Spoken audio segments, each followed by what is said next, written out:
sebenarnya. Tapi kita aja, jadi mau ada orang sok jadi pahlawan gitu. Dan ada yang orang ingin dikenal gitu. Kalau saya mengeluarkan ide ini dan diterima, saya pasti hebat tuh. Maka kata itu istilahnya al-mubaddi. Al-mubaddi itu dalam bahasa Inggris namanya troublemaker. Troublemaker dia pembuat masalah. Dia pikir kalau saya begini, saya pasti hebat kan gitu. Nah, sebenarnya Islam sudah tertata begitu rapi.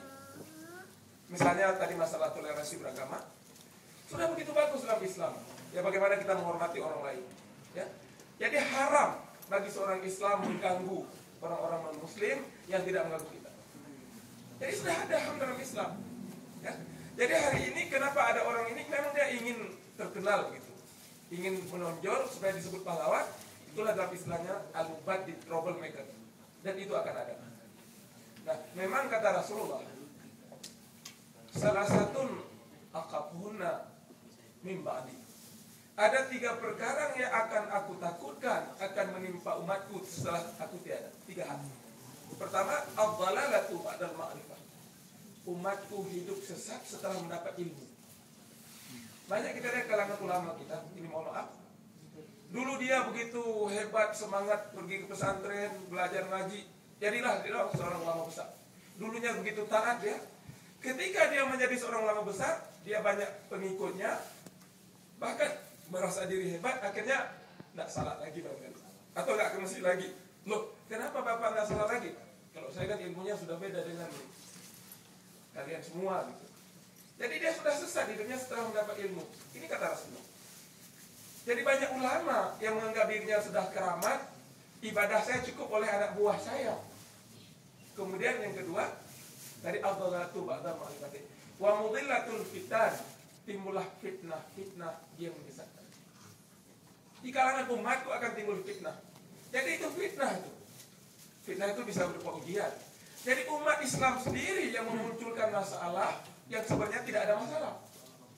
Macam tadi, ide-ide misalnya undang-undang anti pornografi. Orang kafir itu, orang Nasrani itu maklum kok undang-undang ini, karena di Indonesia memang umat Islam yang banyak. Tapi orang Islam ini yang suka-suka jadi pahlawan begitu. Mohon maaf, di Aceh aneh sekali. Gubernur Aceh itu tidak setuju tes baca ayat Quran.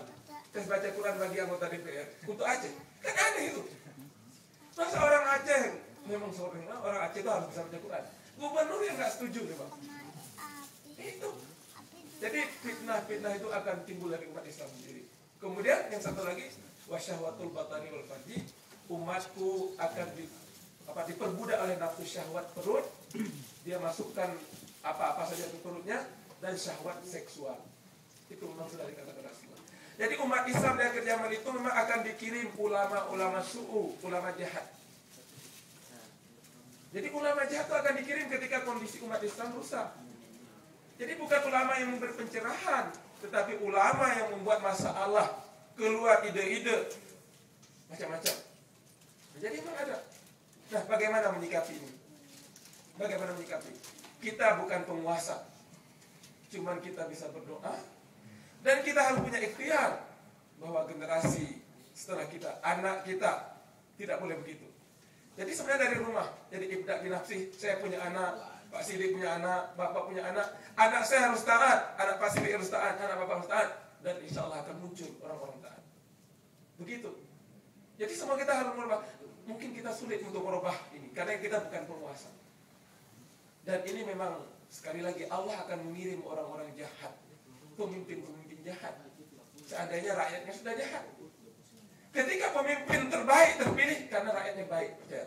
Ketika pemimpin yang buruk terpilih karena rakyatnya buruk. Nah, ini masalah. Jadi menyikapinya, kalau kita sebagai orang biasa berdoa dan berusaha dari diri sendiri. Kita punya anak kita akan punya cucu. Mungkin hari ini Islam jelek di Indonesia, 10 tahun yang akan datang akan baik di anak kita atau di cucu kita. Nah, jadi wallahu a'lam. Jadi menyikapinya sesuai dengan kemampuan. Saya punya kemampuan, saya mengajar agama di universitas. Ini saya jadi pemimpin hari ini untuk kalian. Saya beritahu, mumpung saya jadi pemimpin.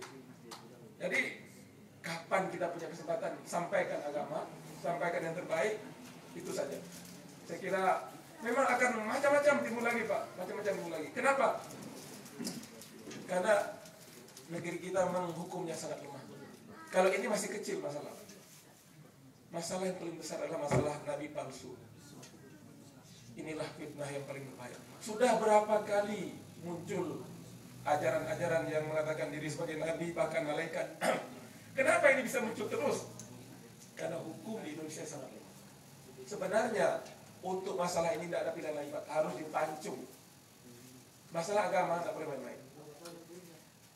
Agama itu ad-dinu lahmuka wadamuka. Agama itu adalah darah engkau dan daging engkau. Kalau agama engkau diinjak, artinya darah engkau ditumpahkan. Masalah agama nggak boleh main-main. Bapak saya dibunuh masih kecil. Kalau agama kita dibunuh tuh nggak boleh main-main. Kalau ada orang bilang berani mengatakan sayalah nabi, itu agama diinjak. Sebenarnya kalau di Arab harus dihukum mati. Di Indonesia terlalu toleran tadi. Kita katakan itu kalau kita keras melanggar HAM. Mereka telah melanggar HAM kita. Terus terang, kalau ada orang telanjang di Eropa itu biasa. Dia kadang-kadang naik sepeda rame-rame telanjang. Supaya apa? Supaya menarik perhatian. Loh, kalau kita larang melanggar HAM, dia telah melanggar HAM saya. Mata saya terganggu oleh pemandangan itu. Jadi HAM itu tergantung. Memang kalau HAM orang kafir yang kita lihat-lihat apa ya, bertentangan dengan Islam. Tapi mereka tidak mikir. Coba hari ini kalau orang membunuh, orang bapak saya dibunuh, masa dibiarkan hidup? Apakah dia nggak melanggar HAM? Dia telah membunuh bapak saya. Nah, sebenarnya begitu kan. Nah, jadi ceritanya kita ini sudah dikotori oleh pikiran orang kafir. HAM yang sebenarnya itu apa sih sebenarnya? Nah, jadi ketika orang lain menginjak-injak agama kita, dia telah menganggap HAM. HAM yang paling hakiki adalah agama. Agama. Ya, jadi masalah agama ini lebih daripada hidup. Lebih baik saya mati daripada agama saya mati. Begitu lagi.